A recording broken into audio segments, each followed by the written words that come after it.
Buenos días y tardes a todos. Muchas gracias por estar nuevamente con nosotros. Estamos ya en la penúltima sesión del seminario y tenemos la ocasión de tener no solo a una arqueóloga muy interdisciplinaria, sino también a una espeleóloga de cuevas y carts en México, ¿no? Que me parece todavía el doble de importante. Y por supuesto a quien le doy las gracias y presento con mucho gusto. Bueno, María José Cobal, licenciada en Ciencias Antropológicas con la especialidad en Arqueología de la Universidad Autónoma de Yucatán y también es maestra en Antropología Física con especialidad en Bioarqueología por parte de la ENA y docente de la asignatura de Historia en la Secretaría de Educación Pública. Bueno, María José ha cursado diplomados en Antropología Física Forense y tiene grado de perito forense por la Sociedad Mexicana Forense, precisamente del documento y la escritura. A nivel de investigación, bueno, durante 2 décadas ha participado en proyectos de investigación, exploraciones, prospecciones, mapeos y consolidación de estructuras en salvamentos y diversos sitios arqueológicos de superficie y sobre todo subterráneos, ¿no? Esto todo hecho en colaboración con el INAH. Y sus investigaciones sobre todo se enfocan en conocer la organización social y los modos de vida de las poblaciones del pasado a través de estudios de la arqueología del paisaje, bioarqueología y la espeleoarqueología, como ella nos menciona. Además de ello, pues es miembro fundador y del grupo espeleológico AJAO, donde efectúa asesoramiento a nivel institucional, cursos y talleres, y sobre todo, pues capacitación, ¿no? Para el desarrollo de proyectos sustentables, ¿no? Que me parece de lo más interesante. Y también es miembro fundador de Shimbal Cash, una asociación civil que investiga, estudia y difunde el patrimonio cultural y natural. Bueno, para no tomarle más tiempo a Marijose, ella nos presentará manifestaciones gráfico-rupestres mayas, las cuevas rituales de Oriente de Yucatán. Muchas gracias, Marijose, por tu participación, de verdad, y bueno, te dejamos aquí la pantalla. Bien, pues yo quiero agradecer muchísimo a Aline Lara Galicia, del Instituto de Estudios sobre América Latina, ¿no? De esta Universidad de Sevilla, y claro, la oportunidad de poder participar en este seminario. De verdad, esta participación, yo soy seguidora de este seminario, entonces participar para mí pues es un honor. Pues yo les voy a platicar de México, pero específicamente de la región de Yucatán. Como pueden ver, pues sí, soy de un grupo espeleológico, ya este grupo tiene más de 23 años de haberse formado en el estado, y pues nos enfocamos en esto, en el estudio, en la investigación, también en la difusión, en la divulgación de todo este conocimiento, ¿no? Somos un grupo realmente como bien dice Aline, multidisciplinario, ¿no? Tenemos tanto arqueólogos como otro tipo de investigadores como biólogos, de hecho hay abogados, médicos, ¿no? Antropólogos que han trabajado pues prácticamente no somos una institución, somos una agrupación que realmente se dedica a hacer esta actividad. No tenemos un financiamiento, sino que tenemos muchísimo el apoyo de instituciones con las que colaboramos y también de las comunidades. Y esto ha llevado a enriquecer muchísimo la información que tenemos y que también proporcionamos a la población y a diferentes áreas, ¿no? Por eso menciono que también tanto capacitamos como que también damos mucha orientación, ¿no? en diversos ámbitos, de hecho, tanto legal o tanto en el ámbito de los proyectos en sí, ¿no? Y apoyo. Entonces, les voy a platicar sobre estas cuevas que encontramos en Yucatán, que tenemos en Yucatán, pero que tienen muchísima aporte cultural, ¿no? Para poder conocer cómo realmente son estos procesos u organización social que tenemos en la península y específicamente en esta zona, ¿no? En Yucatán. Quiero empezar esta plática. Para los que no conocen la península, sé que hay gente de muchísimos países o de diversas áreas, o la gente de México que no conoce muy bien esta región, pues pueden observar acá el mapa de la península de Yucatán y cómo está conformado. Si se fijan, es una zona totalmente caliza, hay karst. Entonces, la zona, por ejemplo, que vemos en esta región, pues es la zona que apenas está emergiendo, a diferencia de la zona central, ¿no? Por ejemplo, acá podemos observar, en estas zonas que vemos acá de un café oscuro, Pues es una formación pues bastante antigua, ¿no? Del periodo del Eoceno, ¿no? A diferencia de la parte, por ejemplo, amarillita, en donde vamos a ver que forma también parte, pero ya del periodo, por ejemplo, Plioceno. En el corte nos podemos observar un poco más cómo es este proceso de cómo emerge la península, ¿no? Entonces, por ejemplo, acá observamos el corte, ¿no? Acá el A y el A', podemos observar cómo está el nivel del agua en la actualidad, como vemos nosotros que tenemos nuestra sierrita, ¿no? Del PUC, es la zona más elevada que tenemos en el caso de Yucatán, que de hecho pueden ver que alcanza entre 100, 150 metros, y cómo va elevándose cada vez más hasta alcanzar estos 250 metros en la zona, por ejemplo, del sur de Campeche, ¿no? Entonces, esto es interesante porque vamos a ver que las calizas permiten la formación de cuevas y de diferentes características, y van a variar también con respecto a su ubicación, con respecto al manto freático, ¿no? Al nivel del agua. Entonces, cerca de la costa, pues pueden ver que la mayoría de las cuevas pueden estar inundadas, a diferencia de las que se localizan en las zonas más elevadas, que son más secas en cuanto a que no llegan al nivel del mar, al nivel del agua, pero que sí pueden tener, por ejemplo, mucha filtración y muchísima actividad. Entonces, hay cuerpos de agua, pero digamos que se van formando en el interior de la caverna por otro tipo de procesos, no necesariamente por el nivel del mar, ¿no? Acá observamos nuevamente, pero ya aterrizado, el estado de Yucatán, y pueden observar lo que les comentaba, cerca de la costa, cómo es el ambiente marino, el ambiente inundable, ¿no? El palustre, toda la región, como les mencioné, que es kárstica, y en la zona sur, muy interesante porque es donde está la Sierrita del PUC y que también es un ambiente que le llaman tectocárstico, y que al lado de este se encuentra un pseudo palustre. ¿Qué es esto? Que es un ambiente que se inunda, pero debido al escurrimiento del agua, ¿no? Y acá podemos observar en este mapa cómo se distribuyen muchas de las cosas que hasta ahorita se han registrado. Todavía faltan muchísimas cavidades más. Recuerden que toda la península y en sí Yucatán es una zona kárstica. Entonces, hay muchos registros que se han hecho por diferentes instituciones y personas y que se ha logrado obtener pues un banco de datos, ¿no? En este caso, este mapa pues nos muestra los diferentes puntos en donde hay cavidades o dolinas, que también estas dolinas son formaciones también en las que se observa una apertura en el terreno y después inicia el desarrollo, ¿no? De hecho, muchas de estas dolinas, cuando están inundadas, es cuando les conocemos como cenotes.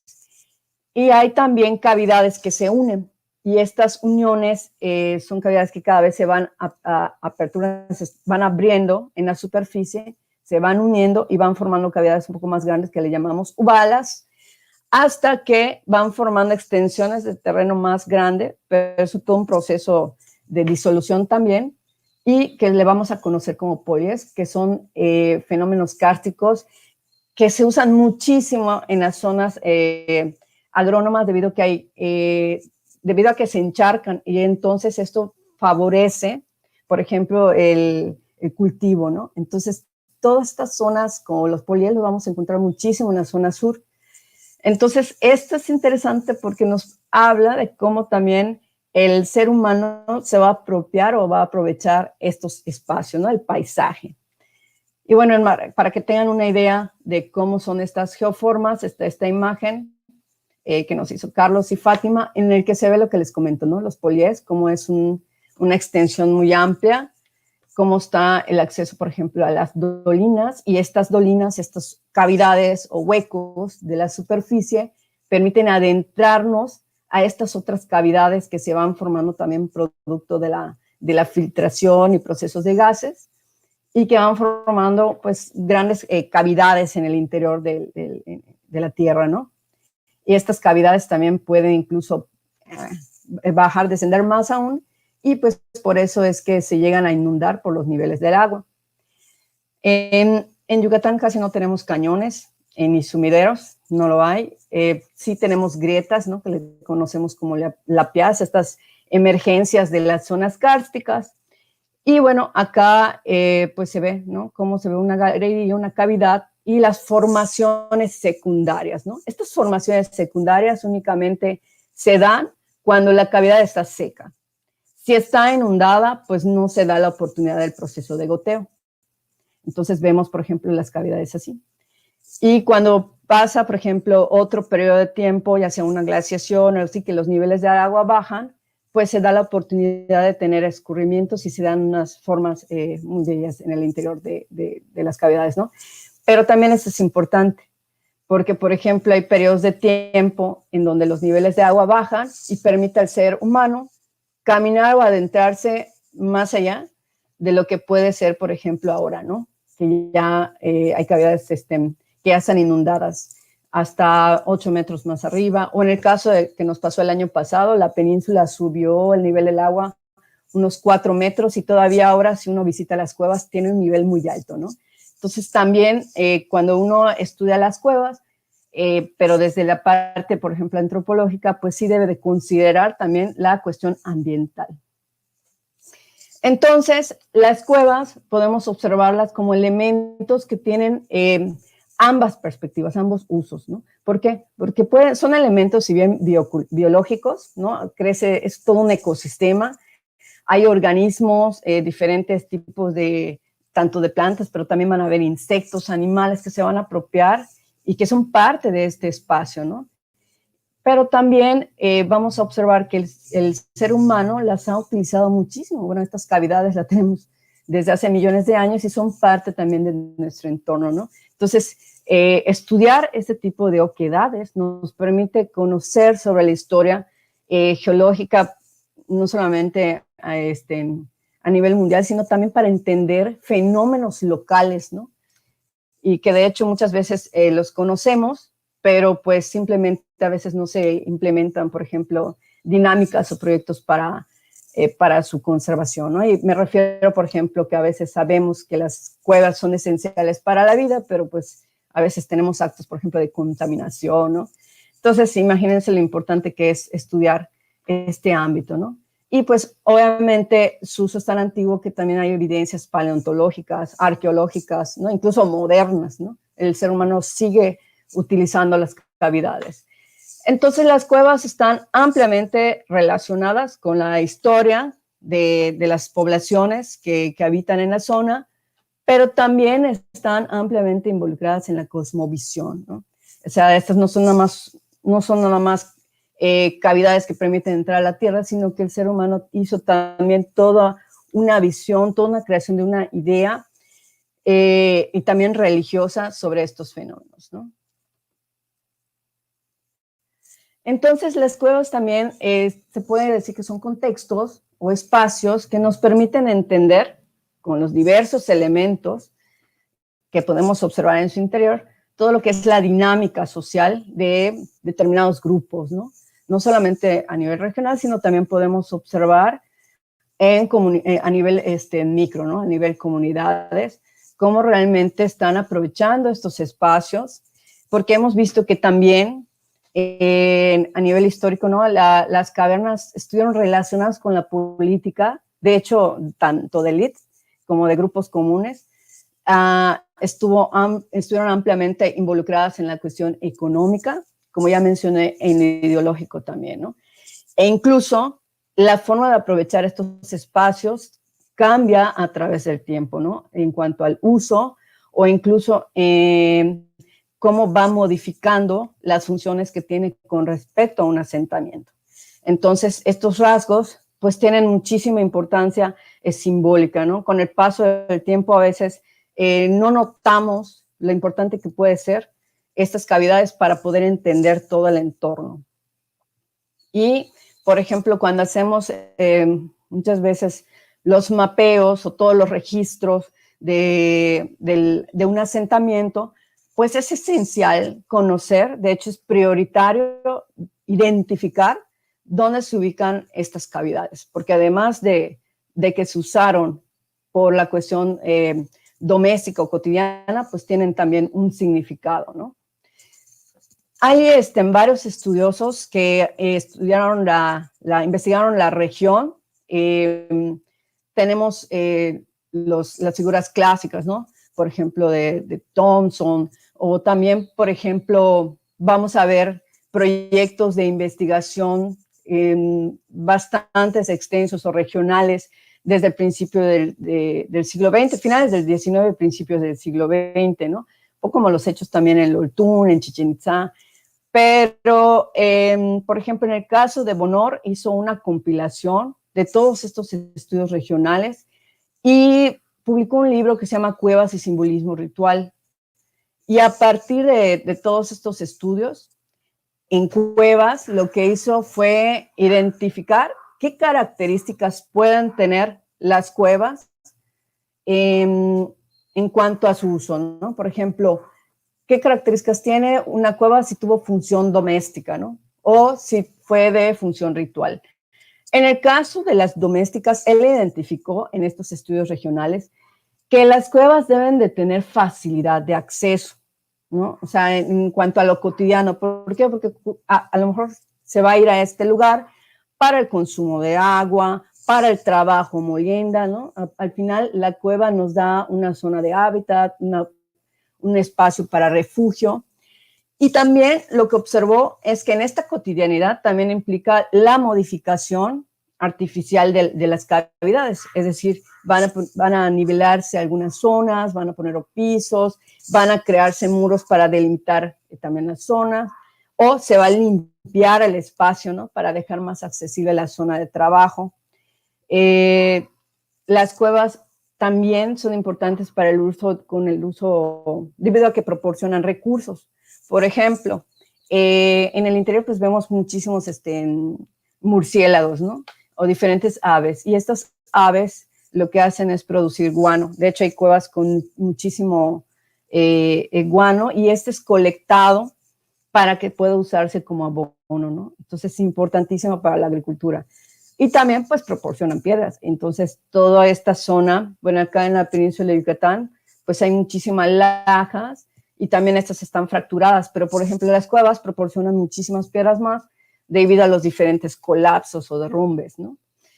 También proporcionan las arcillas, yesos y lo que menciona acá como Sascap, pues es la caliza no consolidada, ¿no? Es una roca que todavía está todavía no es roca en sí, sino que es la caliza que se está endureciendo y esto sirve también para extraerlo y sirve para la construcción. También lo que se usa mucho son las formaciones secundarias, que les conocemos como espeleotemas. Un momentito, por favor.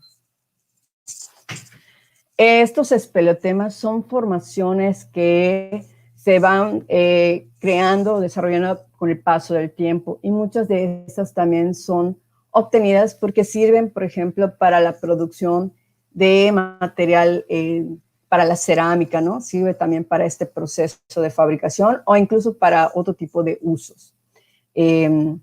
También lo que observó en las cuevas que se usan de forma cotidiana es que suele estar ocupado la zona de penumbra, ¿no? Que todavía accede a la luz. Allá es donde, por ejemplo, se puede observar mayormente metates o cerámica utilitaria, ¿no? Ahí también hemos observado, en efecto, como dice uno, todas estas trampas para animales, son zonas de cacería, hacen los campesinos forman como pequeños muros y allá esperan, por ejemplo, a los diferentes animales que acceden a la cueva para diferentes cosas, ¿no? Y pues normalmente cerca de estas entradas también pueden observarse los cuerpos de agua, ¿no? Pues a veces es más fácil también colocar lo que le llaman jaltunes, que son como tipos metates pero más profundos, en donde se da un goteo constante. Y también debajo de los goteos vamos a observar pues vasijas, ¿no? de cerámica que están conteniendo todos estos líquidos. En lo ritual, lo que observa es que pues todas estas actividades se realizan principalmente en las zonas más profundas, que tienes que llevar realmente todo un equipo, una antorcha o algo, ¿no? Como pasas a una sección prácticamente como a otra dimensión, ¿no? Entonces, esto hace que uno tenga que conocer estos espacios y que además crean un ambiente para diferentes actividades rituales que se vayan a realizar. Por lo tanto, no importa si la cavidad es grande, o sea, lo que necesitan es este espacio, entonces a veces está muy difícil acceder a estas zonas de la cavidad, ya sea por su verticalidad, ya sea porque hay que arrastrarse, por ejemplo, entre los diferentes recovecos, ¿no? También lo que sucede en estos espacios es que se van modificando con diferentes construcciones. Entonces, por ejemplo, una galería puede verse cada vez más cerrada o pueden crearse accesos artificiales, ¿no? Cada vez más pequeños o estrechamientos. Y esto es interesante porque vamos a ver de otra manera la cavidad, ¿no? Totalmente antropizada. Ahí no importa si está el agua alejado de la entrada, porque lo que necesitan es lo que también se le conoce como sujuijá o un agua virgen. Entonces, qué mejor que obtenerla en estos espacios, ¿no? Y ahí, principalmente, no en todos los casos, es donde se van a observar las manifestaciones gráfico-rupestres. No obstante, hay cuevas que sí se observan estas manifestaciones en los accesos, ¿no? También vamos a observar otro tipo de bienes suntuarios, ¿no? Y de hecho es producto de todo este desecho ceremonial y fauna que no corresponde definitivamente a lo que normalmente encontraríamos en la cueva, ¿no? Propia de la cueva. Entre los tipos de rituales más observados, dado que dejan, digamos, una huella, pues son las prácticas mortuorias funerarias, ¿no? Hay evidencia esquelética, y pues la que también le han denominado como no funeraria o muerte ritual, por ejemplo, ¿no? También hay muchísimos bienes importados. Allá vamos a observar cerámicas, por ejemplo, polícromas, muchos elementos del exterior. En el caso de Yucatán vamos a encontrar, por ejemplo, elementos de obsidiana, que son un intercambio, ¿no? También en piedra verde o incluso conchas que son traídas desde la zona del Pacífico, ¿no? Y de todos modos, el hecho de encontrar una concha que no sea un fósil, una concha realmente ya sea a nivel ornamental o no trabajada, pues también no es común, ¿no? Y bueno, ¿qué es el ritual? Pues es un conjunto de comportamientos que se van repitiendo, son formalizados y se van repitiendo de una generación a otra, ¿no? Son códigos de conducta que también se repiten y que se van generando de una generación, ¿no? Entonces, para que sea efectivo este ritual, pues debe de conocerse este código, debe de estar relacionado con diferentes elementos, tanto del paisaje como trascendentes o de una divinidad, como se menciona acá. Y pues lo que se busca muchas veces son estos lugares naturales, ¿no? O especiales. Curiosamente, cuando la sociedad maya se hizo cada vez más compleja, los políticos o la élite no necesariamente se trasladaban a una cavidad, sino que esta cavidad pues también era representada en los sitios, ¿no? A través de diferentes, manifestaciones artísticas o representaciones. Entonces, el ritual necesita elementos para que pueda ser captados, ¿no? Entonces, vamos a observar que cuando se hacen este tipo de eventos, pues van a haber arquitectura, pueden haber altares, bancos, hogares, ¿no? Y mobiliario que refiera a este tipo de prácticas. También puede ser tanto una exhibición pública, porque también hemos visto actividades rituales en las que se invita a la gente, por ejemplo, a la participación de estos rituales, pero también en un periodo maya vamos a ver elementos exclusivos como, por ejemplo, la entronización, ¿no? De un rey.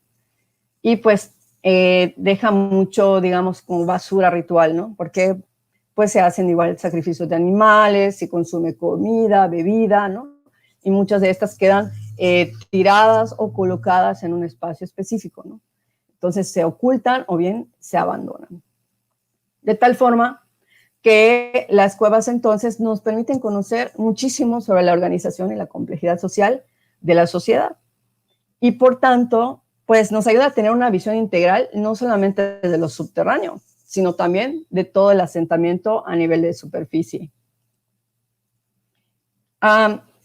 Esto puede ser estudiado a través de la arqueoespeleología o también como se le conoce espeleoarqueología, que prácticamente es la misma arqueología, pero se aprovecha comprender todo lo que son las formaciones, todo lo que son las cavidades subterráneas, para poder interpretar a la sociedad, ¿no? Entonces, todos los elementos que podamos encontrar en su interior nos va a servir no solamente como referente, como digo, de lo que se hizo en la cavidad en sí, sino hay que también trasladarlo a la superficie.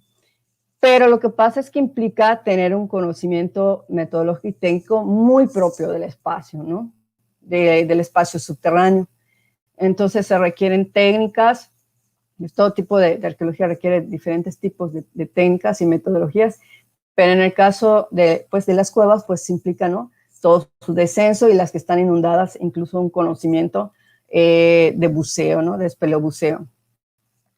Entonces acá lo que se hace es hacer igual una prospección, es decir, un reconocimiento de la cavidad, mapearla, hacer este análisis, y se considera también las formas naturales del espacio, ¿no? Para saber cómo están modificadas. Y menciona ya la tafonomía hipógea, ¿no? O los procesos postdeposicionales, porque uno como visitante en una cueva, pues puede ver las rocas y estas formaciones que les digo, estalagmitas o estalactitas, que es cortinas, ¿no? Que están bastante bellas, pero resulta que a veces no tenemos los ojos como para observar que realmente estos elementos no son propios de las cuevas, sino que están intencionalmente colocados ahí. Entonces eso es interesante, ¿no? Porque a través de la práctica y de conocer cómo se dan estos procesos de deposición, de los sedimentos, del agua, pues podemos observar que hay elementos que no son comunes, ¿no? Y por eso es importante tener esta visión de la espeleología. Bueno, yo les voy a platicar de la región de Ixcán, que está en la zona oriente. Se encuentra muy cercana al límite con Quintana Roo, y pues por acá pasa la carretera federal que va de Cancún, Valladolid, Mérida, ¿no? Entonces estamos en una zona, voy a regresar, estamos en una zona que está cerca, si se fijan, de lo que le llaman Riviera Maya, es una zona bastante turística. Cerca tenemos Chichén Itzá, y Mérida, la ciudad más grande del estado, pues se encuentra en este punto, ¿no?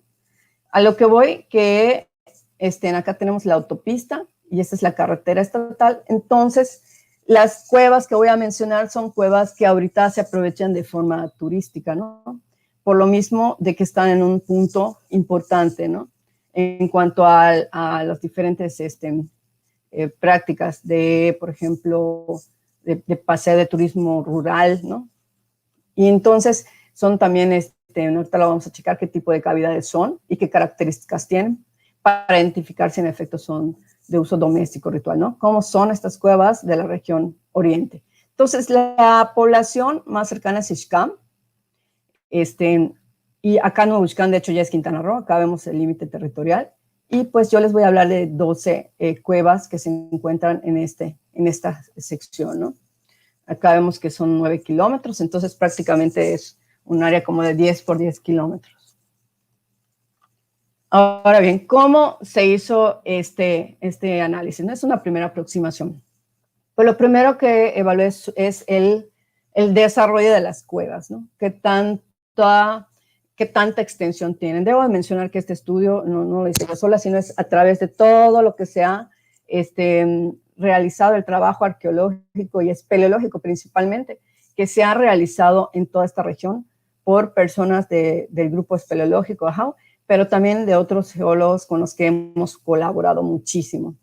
Entonces, a partir de todos estos estudios de más de 2 décadas, pues lo que se quiere ver, por ejemplo, es qué tipo de desarrollo tienen, cómo se acceden a estas cuevas, si se presentan o no estas cámaras oscuras que se mencionaba, los cuerpos de agua, si tiene evidencia ritual, pues cuál de todas estas es la que se presenta, ¿no? Para identificarlos, ¿no? Si son basamentos, muros, alineamientos, las manifestaciones gráfico-rupestres, cerámica, etcétera, ¿no? Para poder llegar a esta función, ¿no? Sí se puede llegar a identificar. Y bueno, esto se hizo a través de únicamente análisis visual y observación macroscópica. No hubo remoción, alteración, excavación, ¿no? Es a través de lo que pueden ver en esos ojos. Sí se hizo un mapeo, obviamente para tener todo este dato, el registro gráfico y fotográfico, y en 2 casos se hizo análisis de laboratorio. El primero es un estudio que se hizo en el año 82 por investigadores del INAH, Márquez, Benavides y Schmidt, y otro es uno que realicé con el INAH, ENA y Grupo Espeleológico AHAU, que dieron como resultado una tesis de investigación de la maestría. Hice el procesamiento de datos, los comparé y les presento acá unas consideraciones con respecto a estas cavidades. La primera que quiero mencionarles es la que les comentaba que se hizo en el 82. No sale el nombre de la gruta, se llama Gruta Ixcán, se modificó la presentación un poco. La Gruta Ixcán tiene 180 metros y, por ejemplo, acá podemos observar la entrada y las diferentes cámaras, ¿no? Y cuerpos de agua. Y todo lo que son en el interior, lo que nos relatan estas personas en su informe es que se encontraron depósitos mortuorios, pero fueron varios en diferentes cámaras, incluso cerca, ¿no?, del agua. Y, por ejemplo, podemos observar que también tenían modificación cefálica, ¿no? Algo que destacan los investigadores es que no encontraron tanto las ofrendas, sí hubo muchísima cerámica que se analizó y gracias a esto pudieron identificar que esta cavidad tenía ocupación desde el preclásico, muy fuerte en el clásico temprano, pero también llegaba al clásico tardío, ¿no? Pero pues esta cueva no presentó tanto ofrenda porque una de las características que tienen estas cavidades es que al ser accesibles hasta cierto punto, o sea, la gente de la comunidad o durante siglos, ¿no?, estas cavidades, si no se cierran, pues pueden acceder y por lo mismo que no son zonas inundables, pues muchas veces pues se colectan o se pierden, se destruyen, se alteran, ¿no?, estos espacios. Entonces no se encontró el ajuar o la ofrenda asociada a estos individuos, pero sí se pudo notar que la población depositaba a sus muertos en varias de estas cámaras. Y pues esta está prácticamente en esta década del siglo XX, del siglo XXI, que se empieza a estudiar la región de Ixcán y observamos, por ejemplo, otras cavidades, de la población que también tenían mucho uso por parte de ellos. En este caso está la Sascabera de Ixcán. Esta pueden ver la entrada y cómo está todo el desarrollo, tiene 150 metros, pero algo que observamos acá, su acceso es muy reducido, pero una vez que uno entra, pues ve todas las cámaras totalmente trabajadas, ¿no? Toda la extracción que hubo. Sí hay formaciones secundarias, pero realmente es muy poco lo que podemos observar de la formación original, porque todo está excavado y no encontramos realmente material cultural asociado, más que el hecho de tener estas marcas, ¿no?, producto de las herramientas, ¿no?, de la extracción. Como les dije, se modificó la presentación. Este es Sakha, tiene aproximadamente 200 metros. De hecho, esta cavidad puede ser mayor, no se ha mapeado. Entonces, hace falta todo un proceso de registro con mayor detalle, pero por lo que hemos avanzado, se puede proponer que tiene como mínimo, este desarrollo, ¿no? Pero algo que tiene esta cavidad es que igual ha sido, por ejemplo, adaptada por la población, como les digo, son turísticas, entonces acá podemos ver un acceso, pero aún así se puede inferir que no requerimos de tencas verticales para entrar, entonces tiene un acceso prácticamente horizontal, tiene muchísimas cámaras oscuras, muchas formaciones secundarias, es una cueva muy bella, muy grande, pero pues hay muchos elementos, por ejemplo, cerámicos, ¿no? La comunidad lo que ha hecho es que para facilitar el acceso ha puesto muchos de estos materiales a los costados de forma organizada, pero ahí podemos observar que también hay elementos cerámicos, ¿no?, incluso polícromos. Y esto, yo no soy ceramista, mi compañera Fátima Teque es la ceramista y también ha identificado que hay mucha cerámica del periodo clásico temprano, ¿no? Entonces, en el interior también hemos observado muchos elementos óseos. De hecho, estos depósitos se distribuyen también en diversas partes de la cavidad y pueden estar, por ejemplo, en posición pues casi anatómica aquí, como ven ver, y otros que ya están pues alterados, ¿no? Acá falta un estudio más profundo. También hay un cuerpo de agua, muchos cuerpos de agua, pero este es el más grande y ya está transparente a simple vista, no se puede observar si hay un elemento cultural o no, pero es interesante porque esa es la que utiliza la población para que el turista se bañe, por ejemplo, ¿no? Este es el cuerpo de agua más grande y es el que emplean de forma cotidiana. Acá observamos Saskatja, es otra cavidad que esta sí tiene una técnica vertical. Acá los señores insistieron en que como es de visita, ellos lo que hacen es poner escaleras, incluso creo que ahorita ya hay una más moderna, para que puedan acceder a la cavidad. Y Saskatja no tiene mucho desarrollo, realmente pueden observar que son de 60 metros esta cavidad. Tiene una pendiente y bajando esta pendiente se llega al cuerpo de agua, ¿no? Y sí observamos materiales culturales asociados a este elemento. Otro más que les quiero presentar es Calot Hall, también fue explorado por mis compañeros, y a diferencia de todas estas cavidades, se trata de una oquedad inundada, ¿no? Una dolina inundada. Entonces, tenemos estas zonas secas, pero también observaron, por ejemplo, que hay restos óseos faunísticos en una zona, también hay huesos, muchos huesos de animales, por ejemplo, el de venado, de coatí, incluso uno de felino. Interesante, ¿no? Porque no son animales que prácticamente fueron depositados ahí. Y también hay algunas modificaciones en la cavidad, como estos alineamientos, ¿no? Que permiten acceder a otras partes, ¿no? Estas zonas, digamos, a las paredes. Nohochaktun, esta cavidad, pues, es muy sencillo su acceso también. Curiosamente, tenemos una práctica acá religiosa, ¿no? Todavía uno entra y lo primero que ve es esta imagen religiosa, católica, y enseguida observamos una delimitación artificial de la cavidad. Es decir, para continuar en todo el desarrollo, primero tenemos que pasar por esta entrada, ¿no? Por este pasaje artificial. Si se fijan, están las estalactitas y hay rocas, pero todas estas fueron acomodadas para que uno sienta que está como en un pasadizo, ¿no? Y acá podemos ver las piedras verticales. Bueno, este es el plano de Nohochaktun. Podemos ver el acceso. Toda esta zona verde es lo que les digo que es como un pasaje y accedemos a 2 galerías, ¿no? Ahora bien, estas galerías encontramos, por ejemplo, muchos elementos culturales, ¿no? Muchas veces pues los van a ver en cerritos porque es lo que la comunidad suele acomodar, ¿no? Para que no se afecte, digamos, las cerámicas. Muchas veces son acomodadas. Entonces, acá podemos observar mucha de esta cerámica y como pueden observar, muchas de estas son polícromas. Y en la parte final es impresionante porque lo que observamos fueron también muchos depósitos mortuorios, ¿no?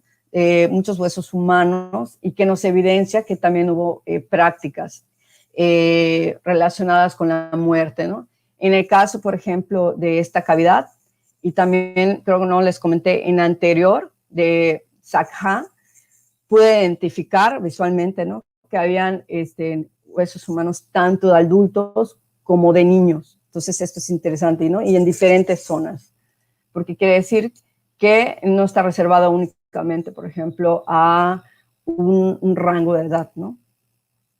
Nohochaktun se localiza prácticamente a unos 400 metros de la cueva anterior. Igual no se ha mapeado, no se ha hecho un registro topográfico o espeleológico, entonces, pero podemos igual calcular que es una cueva de unos 250 metros. Esta sí tiene un descenso vertical, sí es complicado su acceso, ¿no? Entonces, a partir de ahí empieza todo el desarrollo. También tiene muchísimas formaciones espectaculares, ¿no?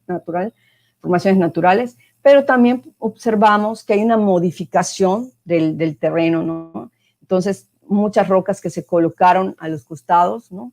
Incluso esto no lo observamos con mucho detalle, pero parecía que fuera como un altar, ¿no? Estaba una zona, lo que sí es una zona baja, pero sí están todas las estalagmitas y formaciones ahí, ¿no? Por el goteo es que se han consolidado aún más, pero sí es un depósito artificial, ¿no?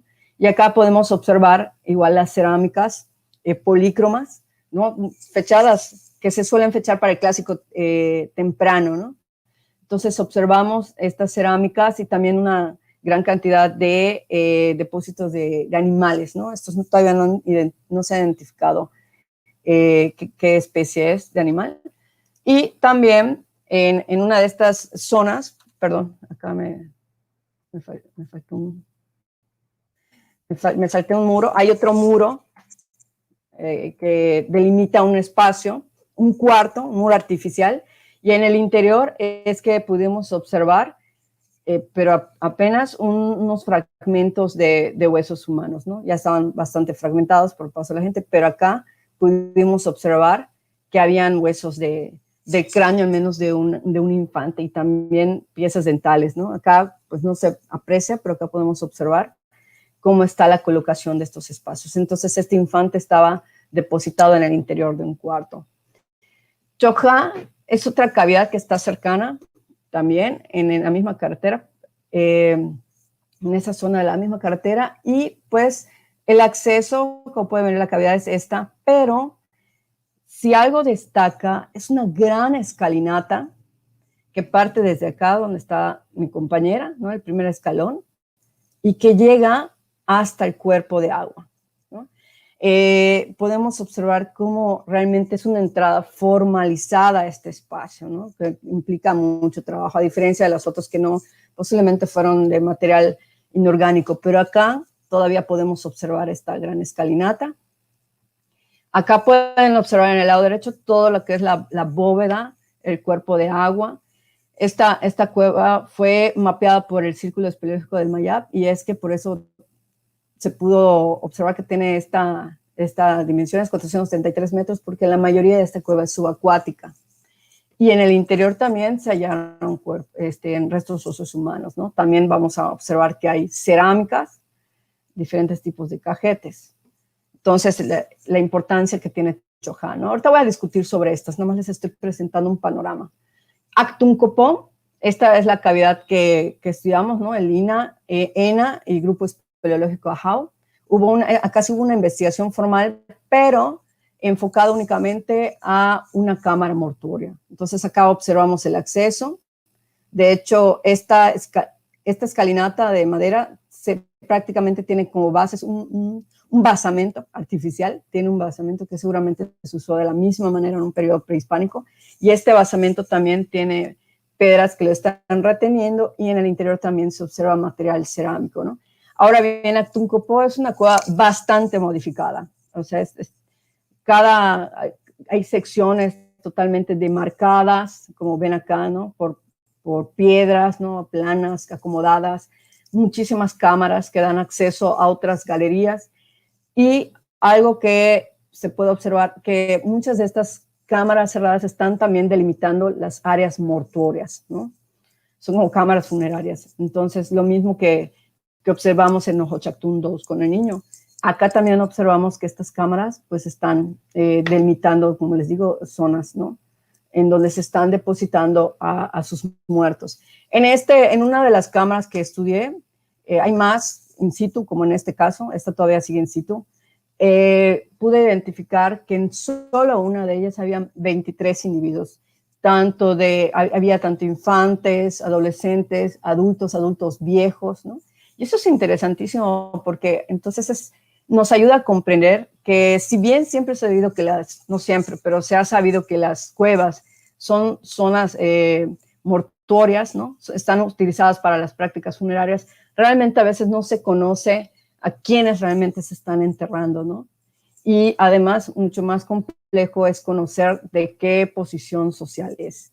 Pero acá, por ejemplo, pudimos observar, como les dije, que hay todo este rango de edades. No pudimos acceder del todo a la clase social, puesto que estas cuevas, por ser visitadas, pues se van alterando. Y no digo nada más visitadas actualmente, ¿no? Seguramente desde un periodo maya también tuvo visitas, y por lo tanto la comunidad debía de cerrar estos espacios, ¿no? Y prácticamente tapiarlos para evitar, pues precisamente que se acceda a otros grupos, ¿no? Que no sea de la misma comunidad. Pero por lo que se observó, estas cuevas, moría alguien de la familia, iba y depositaba al cuerpo y así sucesivamente, ¿no? Hasta que prácticamente la familia ya no tiene, digamos, el control de este espacio y es cuando ya se van, digamos, saqueando o modificando o alterando los contextos, más que nada, ¿no? Entonces, por eso a veces es difícil comprender las prácticas que se realizan en las cavidades, pero lo que sí podemos identificar es que estos grupos tuvieron acceso también al intercambio económico, ¿no? Porque vamos a observar que hubo navajillas, en un contexto mortuorio se halló este bit facial y a lo largo de la cueva, de hecho, podemos encontrar estos fragmentos de cerámica. Y es acá cuando observamos que entonces esta cueva sí presenta manifestaciones gráfico-rupestres, cosa que las demás cuevas, como les he mencionado, no lo tienen. Entonces, ¿cuáles son las diferencias o qué características tienen estas cavidades que aquí sí podemos encontrar ese tipo de manifestación, ¿no? U otro tipo de rituales que se realizaban acá. No sé qué tipo de rituales, pero les estoy presentando el contexto, ¿no? Entonces, en Actuncopo vamos a observar que hay manifestaciones gráfico-rupestres de pinturas, tanto de fauna, antropomorfos, ¿no? Otros que son esquemáticas, y es creo que el único lugar donde hemos visto que hay también pinturas con una mano, ¿no? Con color azul. Entonces podemos ver también la variedad de técnicas.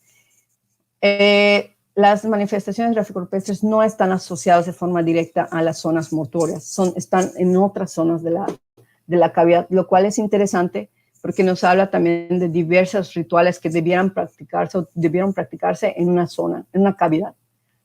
Acá podemos observar a Actuncopo, cómo está la cavidad, cómo está el acceso, ¿no? Y tiene, es un desarrollo de más de 2.000 metros prácticamente. Y las pinturas, esta diapositiva creo que cambió. Oh, ok, ya está. Acá podemos observar cómo se distribuyen todas las pinturas en la caverna, ¿no? Y bueno, este es un conteo que he hecho sobre las diferentes pinturas y ver cuáles son los registros que tenemos, ¿no? Vemos que es una cueva con muchísimas manos también.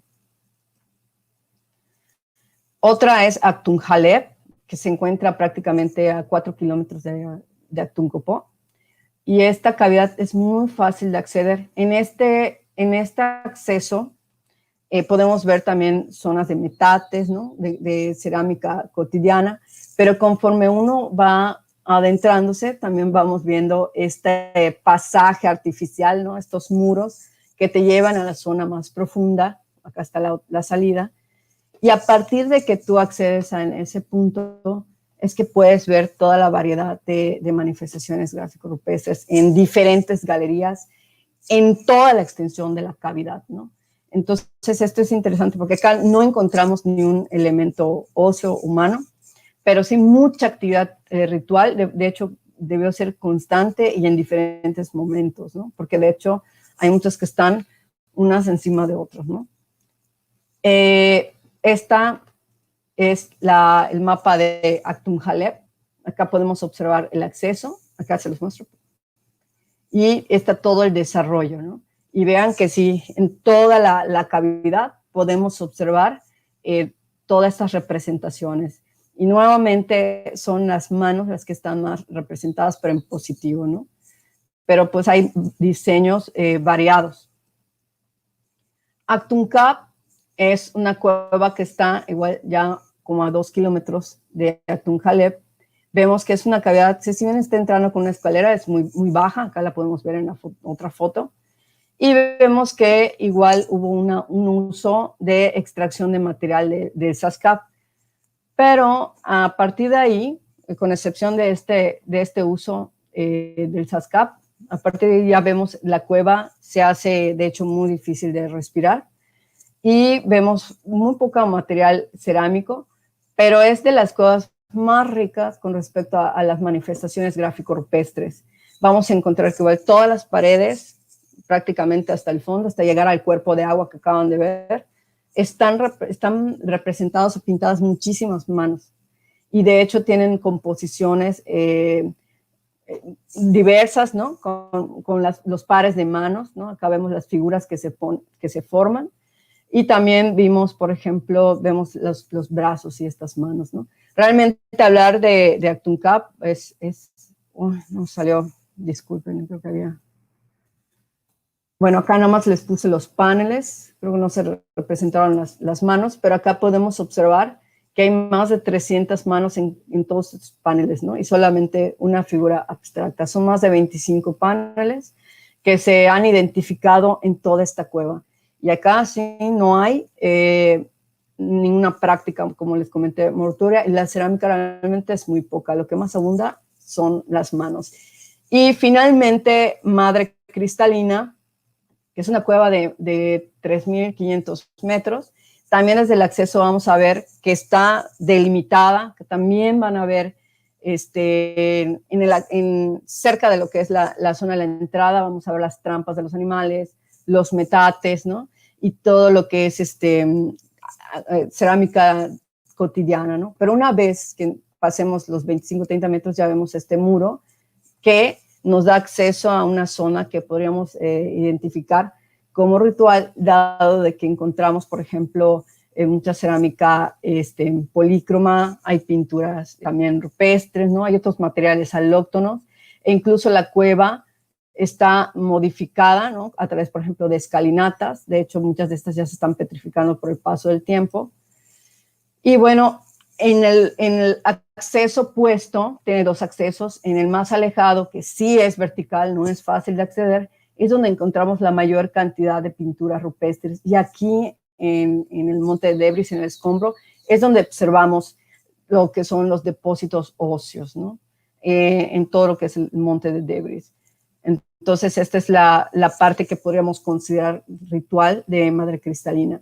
Y de hecho, una vez que uno accede a esa zona compleja de forma vertical, si uno quiere regresar a la entrada del otro lado, pues tenemos que pasar por esta zona, ¿no? Por este acceso, ¿no? Totalmente artificial, ¿no? Que demarca, por ejemplo, la galería natural.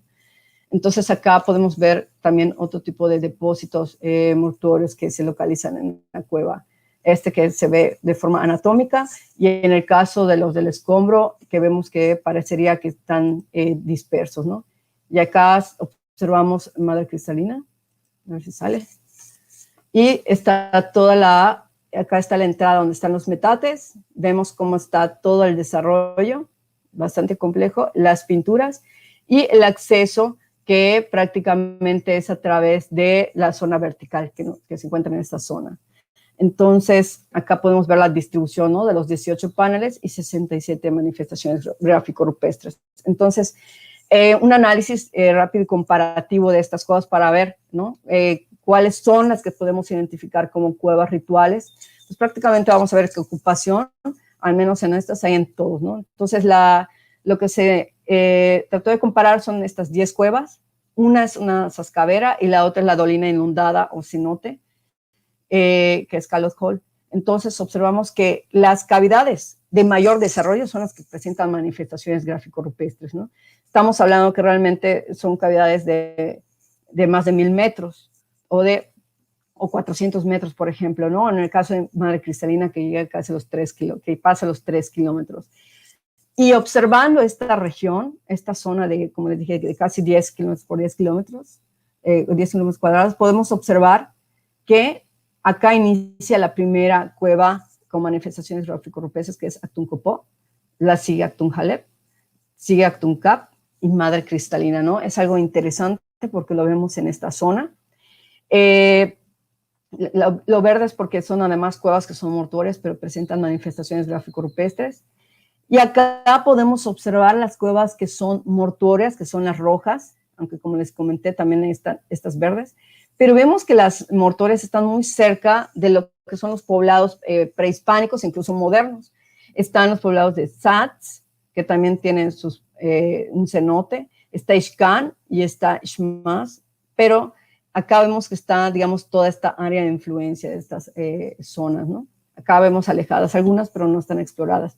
Pero acá no hemos identificado y la gente aún no nos ha comentado y no hay registros arqueológicos ni en el Atlas, hubiera, por ejemplo, un sitio arqueológico en esta región, ¿no? Entonces, también puede inferirse que son las cuevas más alejadas de las poblaciones, tanto prehispánicas como modernas, ¿no?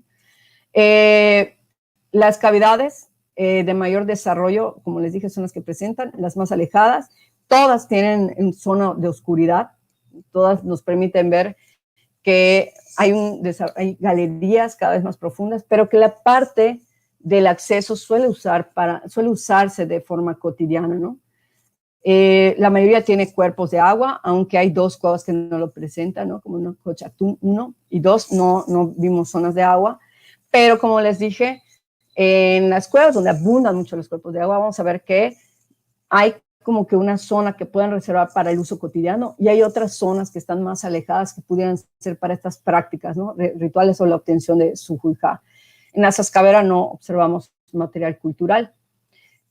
Vimos un basamento artificial en el caso de Actuncopó, escalinatas en Chojá, como esta entrada que te permite, esta escalinata que te permite acceder a la fuente de agua, pero que sin embargo la que tiene mayor iluminación, la más turística, es la que está a un costado. Vamos a ver que hay todos estos muros, todos estos pasajes artificiales, observamos estas cerámicas polícromas, ¿no? Materiales alóctonos en cuanto a la lítica. Observamos también concha, materiales, por ejemplo, ornamentos, ¿no? En las zonas de, por ejemplo, de Nojochactún 2 y Madre Cristalina, todos asociados a los individuos depositados, ¿no? A los esqueletos. Entonces también vamos a ver que estas cuevas de la zona de Xcán son ricas en cuanto a las prácticas mortuorias, ¿no? Son cuevas que podemos observar que ahí las sociedades sí enterraban a sus muertos en esta zona. Y vamos a observar que estas prácticas se están realizando principalmente en el clásico temprano. Entonces esto es importante porque cuando vayamos se vayan a hacer estudios de otro corte, o corte igual arqueológico, pues hay que estar pendiente con estos periodos para comprender si realmente en otras zonas de la península, del estado de Yucatán, también se están haciendo prácticas en este periodo de tiempo en las cuevas, ¿no? Y bueno, esto es prácticamente una de las tablas comparativas en las que se puede ver cómo hay mayor cantidad, por ejemplo, de manos en positivos en Actuncopó y en Actunjalep, ¿no? A diferencia de Actuncap, ¿no? Que son en negativo y que también, por ejemplo, son muy comunes en Madre Cristalina. Entonces, acá podemos ver la diversidad de prácticas, ¿no? Entonces, con respecto específicamente a las manifestaciones gráfico-rupestres, pues podemos observar que en el caso del Oriente, estas representaciones se dan en cuevas con mayor desarrollo, que tienen total oscuridad. No vamos a ver ni una pintura en los accesos, no hay petrograbados, ¿no? Hay pinturas aisladas, en paneles, superpuestas, hay muchísimas técnicas, hay negras, cafés, pero también encontramos un azul. Están a veces aisladas con respecto a un material cultural, pero me refiero a que no hay ninguna a unos cuantos metros, porque realmente en todo el entorno sí podemos ver materiales culturales y por tanto también se deben de estudiar con respecto a un contexto y una región, porque ya vimos que esta región es muy rica, por ejemplo, en la representación de manos, ¿no? Y definitivamente en esta región de Xcán, estas cuevas se usaron tanto para actividades domésticas como, por ejemplo, las rituales, ¿no? Y que varía mucho, dependiendo si se encuentra, por ejemplo, cerca de un asentamiento prehispánico o se encuentra más adentrada en el paisaje, en el monte, ¿no? Y también varía mucho las características geomorfológicas, los materiales, y varía mucho también el estatus del grupo social que las aprovechó. Y bueno, nada más para finalizar, les quiero comentar que acá están muchos de los spots, digamos, publicitarios, ¿no? Todo lo que son la folletería publicitaria de la región. Y pues lo que hemos hecho nosotros como grupo espeleológico, pues es dar muchísima capacitación, muchísima orientación, tanto del aspecto legal del ambiente, de lo cultural o arqueológico, pero principalmente también de las normas de seguridad para el turismo, ¿no? Y eso también lo tratamos de hacer tanto en español, si se puede, pues tratar de hacerlo en maya, ¿no? Pero este acercamiento es importante para la conservación de los espacios. Y pues muchísimas gracias.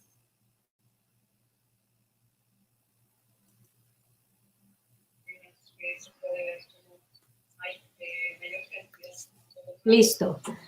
Uf, María José, nos tienes asombradísimos, de verdad. Muchísimas gracias por la difusión de tu investigación, pero sobre todo por darnos una magnífica explicación de lo que es una cueva, primeramente, y pues sus funciones también desarrolladas, ¿no? También, obviamente, pues quiero felicitar a todo tu grupo de investigación y, por supuesto, a ti por tan excelente desarrollo, ¿no? De toda esta investigación.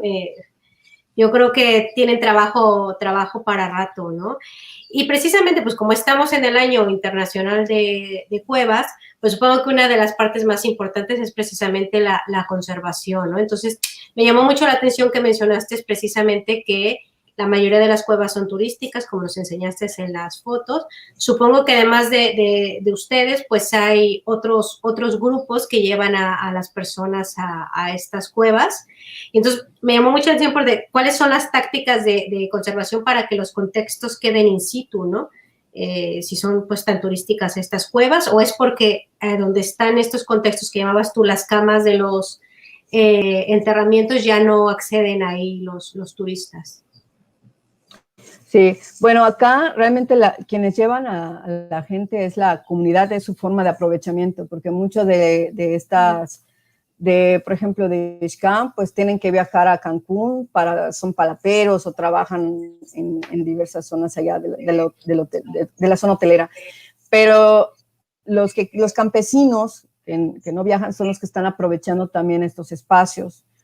Y también las mujeres, las familias son las que pues están desarrollando ya sus proyectos de turismo alternativo, ¿no? Entonces sí ha sido muy complejo aproximarse y gestionar, ¿no? Porque cuando llegamos a visitar las cuevas, pues ahí llegan camiones, camiones de turistas de Cancún que van a Chichén luego, ¿no?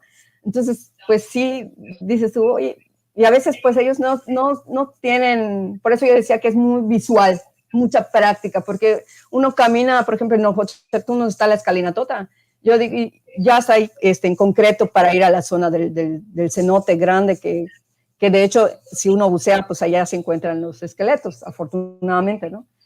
Pero, por ejemplo, allá se están bañando todos, pero no tienen la visión de decir, wow, una escalinata, claro, ¿no? Entonces, nosotros caminamos, ¿podemos acceder a esta zona? Sí, y uno se queda maravillado, ¿no? Entonces, realmente a veces no perciben eso. Entonces, cuando hemos observado, por ejemplo, esas cámaras,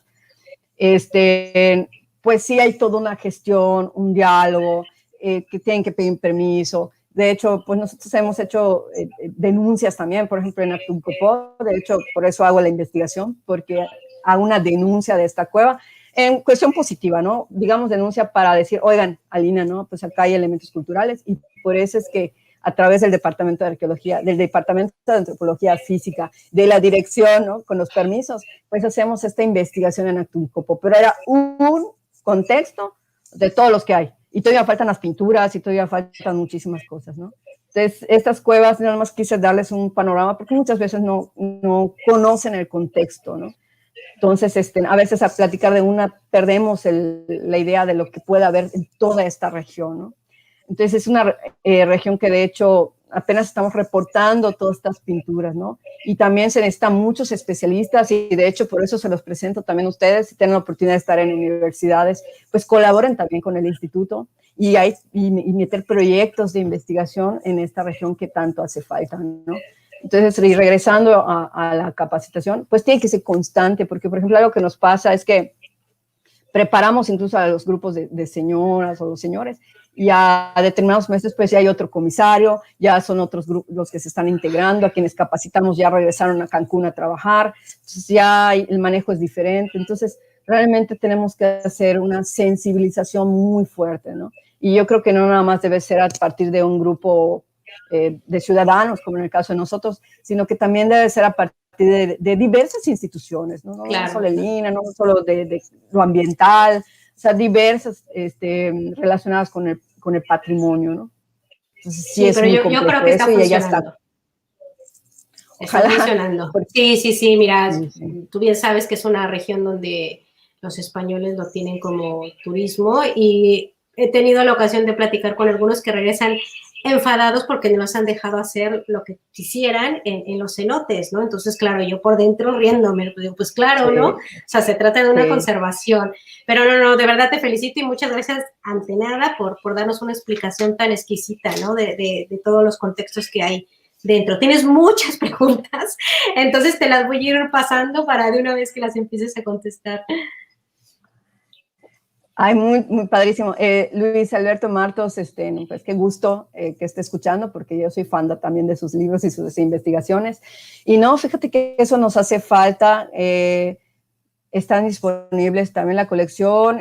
Yo lo trabajé junto con la doctora Oana del Castillo del INA, Yucatán, y la verdad es que estamos abiertas en colaborar para que se puedan hacer estos estudios. Pero no, y yo identifiqué que, bueno, más bien interpreté que pudiera tratarse de una familia, dado que encontré, como mencioné, a niños, adolescentes, adultos en determinadas cámaras. En otra cámara también se puede observar que hay diferentes rangos de edad. Sí nos hace falta saber si son parte de una familia extensa, de dónde son, ese tipo de datos nos hace falta corroborar.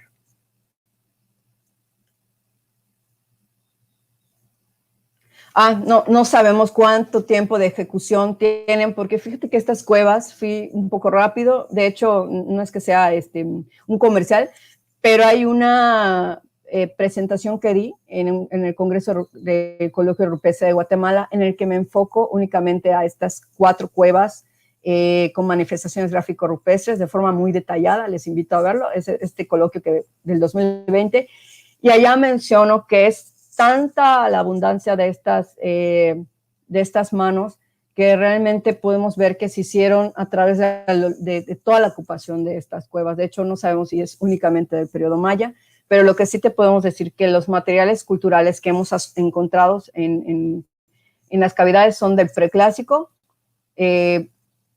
mayor ocupación en el clásico temprano y muy pocas del clásico tardío. No mencioné, pero toda esta región está prácticamente bajo el control político y económico de la ciudad de Cobá, en Quintana Roo, y curiosamente es en ese momento en el que este sitio pues es la capital regional. Entonces, a lo mejor en este periodo de tiempo es cuando más se estuvieron haciendo este tipo de prácticas.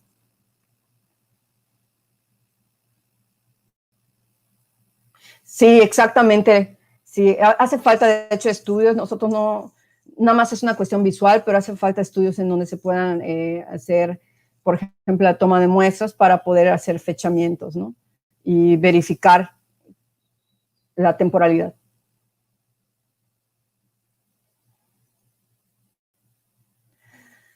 En la diapositiva donde explico las cuevas, la imagen que está en la parte superior del medio, ¿qué es lo que representa? Ali, no sé si pueda regresar. Estoy regresando a la primera diapo. Te la pongo, a ver. Me estoy yendo.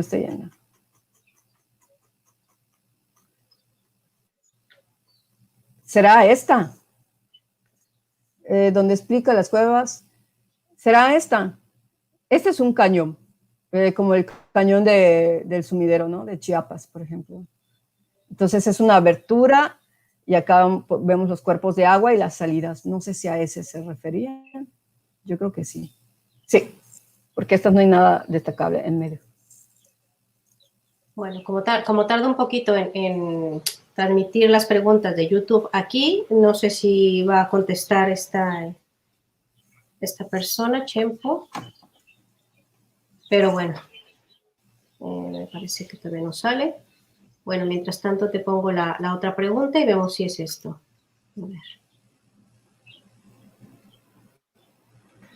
A ver. No, gracias Lili. Sí, hay muchísimas. De hecho, pues es muy bello conocer la diversidad que existe, ¿no? A veces no nos da la oportunidad, por ejemplo, en Loltún hay algunas pinturas, ¿no? Bueno, hay muchísimas cuevas con pinturas en todo el estado.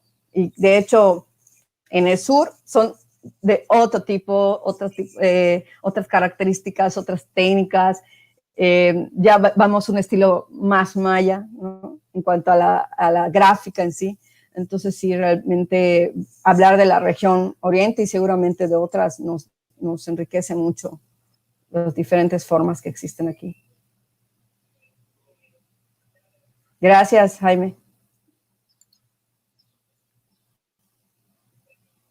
Nosotros hemos capacitado a la comunidad, pero haz de cuenta que eso es algo que surge de que vemos que ya están aprovechando, visitamos una cueva y lo primero que decimos, oigan, hace falta, por ejemplo, una capacitación sobre esto, nos acercamos al comisario, de hecho ellos casi siempre son los que nos hablan. La comunidad es la que se acerca siempre a pedir, por ejemplo, una opinión de lo que están haciendo, cómo lo están haciendo, y es cuando programamos mejor una capacitación. Y de hecho las que hemos hecho son teóricas y prácticas, para que también ellos en el contexto sepan cómo van a actuar, ¿no? Pero mira que como mencioné, la capacitación debe ser constante porque hay mucho cambio de personal. Y además de que muchos de ellos meten sus proyectos para apoyo y financiamiento del gobierno, ¿no? Entonces, para que el gobierno les dé ese financiamiento, pues solicitan muchos de estos permisos. Y pues por lo que vemos, pues sí, muchos proyectos han tenido este tipo de apoyo económico, pero no siempre se da la capacitación. Entonces, esto debe ser tanto para empresarios, tanto para guías y para la comunidad en sí. Gracias, Abraham. Muchas gracias, César. Publicaciones sobre madre cristalina, tengo algunas, están en academia, bueno, los que quieran visitar, está academia.edu, allá tengo pues en algunos artículos sobre las prácticas mortuorias en cuevas, sobre manifestaciones gráfico-rupestres, y en sí, de hecho, de cuevas y cenotes de la zona, de la región de Mérida, que también he hecho un estudio que ya conoce, por cierto, Enrique. Hay una revista, la de Mundos Subterráneos, yo se las recomiendo a todos los interesados también en este tema de lo rupestre, porque ya hay muchas publicaciones de espeleólogos con diferentes especialidades que también presentan sus resultados, y allá en esta revista de Mundos Subterráneos salió el estudio de cenotes de Mérida. Ah, claro, Jaime, Lo no tenías sé si en la última, ¿no? acá. En la última sí, diapositiva lo tienes. Les paso de último. No, es que mientras llego. Bueno, te voy poniendo mientras las felicitaciones, que tienes muchas. A ver, que si no, no las veo tampoco. A ver, aquí está. Muchas gracias, Antonio. Se ve, ¿no? Sí, sí, se ve. Vale. Mira, ya ha contestado la persona que te preguntaba de la foto. No sé cuál se refiere. ¿Dónde están las descripciones de la cueva? No sé cuál sería. Sí. ¿Dónde está? Muchas gracias. Ella es Chapis, es María José. Es directora del sitio arqueológico de Cobá. Muchos saludos a María José. Fue uno de los primeros sitios que recorrimos hace mucho tiempo con Daniel, que ella conocerá bastante bien. A ver, sigo yo con las felicitaciones. Y Jerónimo también. Muchísimas gracias. Él es del Grupo Espeleológico Ajao. Muchas gracias, María Pilar. Gracias, Yurka. Bueno, a veces se tardan en salir un poco las preguntas, porque como estamos desfasados, ¿no? Mientras salen algunas, yo te iba a preguntar, o sea, ¿cuál es a grandes rasgos tu opinión a lo que está o lo que pasó en esas cuevas? Porque es que de verdad el contexto es alucinante, ¿no? Sí. Mira, a mí lo que me sorprendió muchísimo es ver, como te digo, que siempre se decían que las cuevas eran zonas funerarias, ¿no? Por ejemplo. Y cuando llego a este lugar y resulta que varias cavidades cercanas entre sí, no solamente vas a ver las prácticas mortuorias, sino que prácticamente la gente está haciendo muchísimas actividades en ellas. Las usó desde siempre y además las transformó, las modificó, las adaptó, las cuidó las protegió, porque como viste los pasadizos, ¿no? Ujú. Entonces dices tú, o sea, esta cueva nos da información de miles de años de la sociedad, ¿no? Y además de que te digo, no podemos acceder a lo más antiguo, porque de hecho seguramente tiene ocupación muchísimo más temprana. Entonces son cápsulas del tiempo que tenemos que cuidar muchísimo. Y muchas veces en nuestros proyectos, yo soy arqueóloga también de campo, ¿no? Hago todos los registros y excavaciones en la zona, por ejemplo, de Mérida, que son los proyectos de salvamento que trabajo en mi cotidianidad. Y hay cuevas muy chiquitas, pues son pozos, porque Mérida está cerca del acuífero, ¿no? No hay este desarrollo. Entonces, siempre estoy buscando si hay petrograbados, si hay algo. Entonces, también va a variar muchísimo de la zona en donde estos grupos se desarrollaron, ¿no? Entonces, si vamos al oriente, en donde están estas cuevas que pueden ser larguísimas, con cuerpos de agua gigantes, pues vamos a ver cómo los seres humanos hicieron determinadas prácticas ahí. A diferencia, como mencionaba, del sur, que cambia completamente, porque sí es cierto, son cuevas que hay mucho goteo, muchas formaciones secundarias. De hecho, esta cueva que se ve al final, pues es una del sur, ¿no? Están bellísimas, magníficas, pero pues también, por ejemplo, no hay tantos cuerpos de agua, entonces como que hay, si bien muchas actividades culturales ahí, va a variar muchísimo por el tipo de región. Entonces, descubrir la región oriente, bueno, conocerla, porque ya existía desde siempre, pero conocer esta zona, pues te da una visión diferente, ¿no? Y es que esta zona, ahorita turísticamente hablando, es de la que tiene muchísimo potencial. Creo que cada 6 meses abrirán un cenote gigantesco, ¿no? Turístico ahí.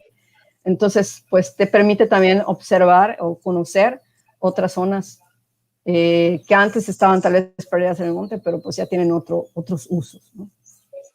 Oye, y otra cosa, en lo que sale, esta zona donde mencionaste en tu charla que cuando llegabas a esa zona ya no podías respirar, las pinturas rupestres están perfectamente elaboradas, ¿no? Es decir, te lo digo Sí, porque no sé si viste la investigación esta que salió recientemente que decía que las pinturas se hacían por un estado otro más estado de alteración en el que cuando no podía respirar se sí. hacían, ¿no? Sí, que te hace como que alucines, ¿no? Sí, sí, Pero sí, la sí. verdad es que el dióxido, pues más que alucine, te puede dormir y te puedes morir ahí. Claro. Entonces, pues entrar a esa cueva sí es muy complejo, de hecho te agitas muchísimo. Y al revés, como que tienes el estrés de salir.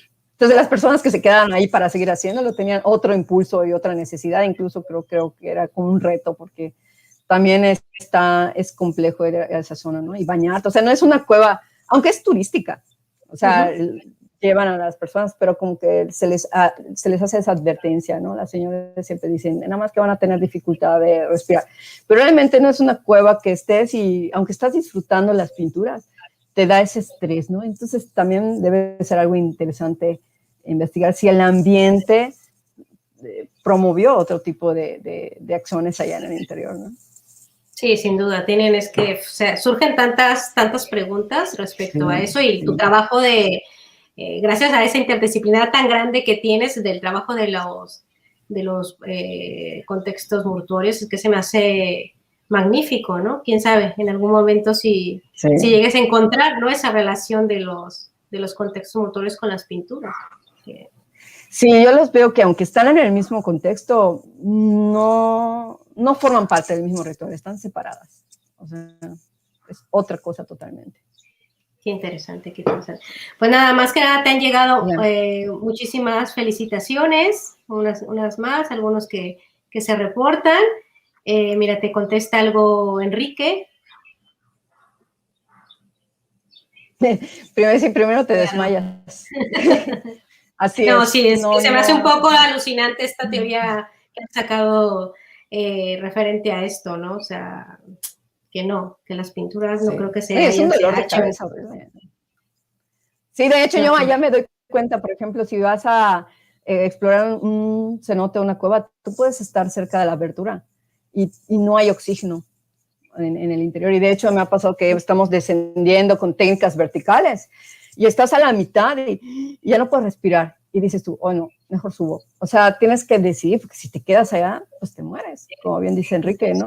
O sea, tienes que tener o una máscara o algo así. Y eso muchas veces la gente tampoco lo sabe. Entonces, como son cuevas que están, por ejemplo, en sus terrenos y quieren entrar todo, pero no saben que también se ponen en riesgo. Por eso decía que la capacitación no solamente era lo ambiental ni lo cultural, sino la seguridad tanto de la gente, tanto del guía comunitario como el turista. Y muchas veces como turista tampoco sabemos qué seguridad debemos de tener cuando visitamos una cueva, ¿no? De hecho, claro, a mí a veces, cuando no voy de explora con mi equipo y voy a ir a visitar una cueva, a mí, cuando veo que me dan de equipo, hasta me pongo un poco nerviosa, ¿no? Cuando estoy en otros estados, por ejemplo, visitando una cueva, y digo, y con esto voy a entrar, y no, o sea, no es que yo exija a la persona, me pongo a pensar de que falta mucha seguridad para acceder a estas cavidades, ¿no? Y pues vas con el niño que estaba sin chanclas, sí, tú vente por acá, vamos por allá, y tú dices, oye, espérate, ¿no?